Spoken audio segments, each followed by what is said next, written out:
Bonjour à tous, aujourd'hui je vais vous montrer comment faire cette vidéo. Je ne vais pas entrer dans les détails du détail, mais au moins je vais te montrer les grands points pour réussir à le reproduire. Pour le tracking, j'ai utilisé After Effects. Je n'ai qu'à cliquer sur Approche caméra, il me met le tracking un tout petit peu partout et j'ai créé 3 solides. Un pour mon écran, un pour le clavier et un pour le sol. J'ai utilisé Script JSON Data pour exporter mon tracking de After Effects vers Blender. En arrivant sur Blender, je vais mettre ma vidéo ici dans Données, j'augmente l'opacité, je synchronise mes résolutions X, Y et fréquence d'image par rapport à ma vidéo sur Blender. Je mets de Keyframe jusqu'à Keyframe, je veux mon animation, et dans Sortie, je crée un dossier PNG Sequences pour exporter toutes mes images. On se rend maintenant dans Rendu, je change le rendu en Cycle, ici en Calcul GPU, je coche des bruitages, vous pouvez mettre ce que vous voulez, Optics ou Open Image Denoise. Vous mettez les images 150 pour les views et 150 pour le rendu. Je descends en bas dans Pellicule, je coche Transparente. Et dans Performance, je change la tête de tuile en 256. Et je descends tout en bas en gestion de couleur et je change en standard. Comme ça, je garde la même luminosité de ma vidéo. Maintenant pour la scène, je commence un tout petit peu à changer les dimensions de mes solides pour qu'ils correspondent à ma scène. On va prendre le solide de l'écran. On va l'extrude avec le E.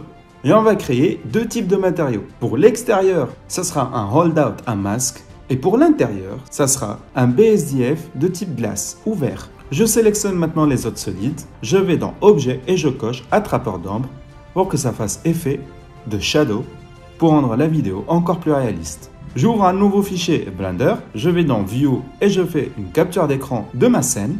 Je reviens maintenant dans ma scène principale de Blender, je mets ajouter image en tant qu'arrière-plan et je la mets derrière le glace et j'augmente son échelle pour qu'elle corresponde. Je viens maintenant entre les deux et j'importe ma voiture. Vous pouvez trouver plusieurs modèles sur SketchUp, mais de mon côté, j'ai utilisé la donne Transportation pour choisir mon modèle de voiture et pour le mettre au milieu, juste ici.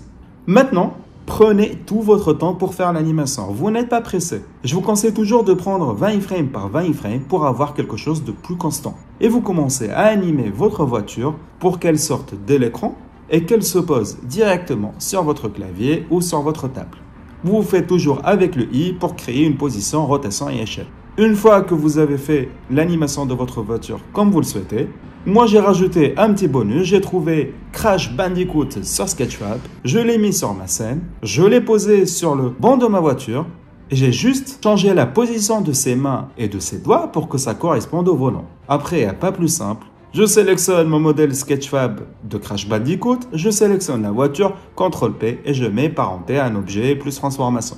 Et le tour est joué, votre Crash Bandicoot, il va rester immobile sur la voiture lorsqu'elle va bouger. On se rend maintenant dans Material World et on met une texture d'environnement pour que ça fasse office de haute lumière. Parce que voilà son texture d'environnement et voilà le rendu avec texture d'environnement. Le choix est vite fait. On finit maintenant par se rendre dans Compositing. On enlève l'image par rapport au calque. Shift A, clip vidéo. Shift A, alpha au-dessus. Shift A, visualiseur. Et vous les mettez dans cet ordre-là. Et on commence à les lier image par l'image et image par l'image. Comme ça, c'est facile d'exporter votre animation plus l'image en même temps. Allez, plus que 2 clics à faire. Rendre et rendre animation. Une fois que vous avez attendu l'exportation de toutes vos images, on se rend sur After Effects, crée une composition, on met toutes les images, vous cliquez sur espace et voilà votre animation. Merci à vous d'avoir suivi cette vidéo et je vous dis à la prochaine.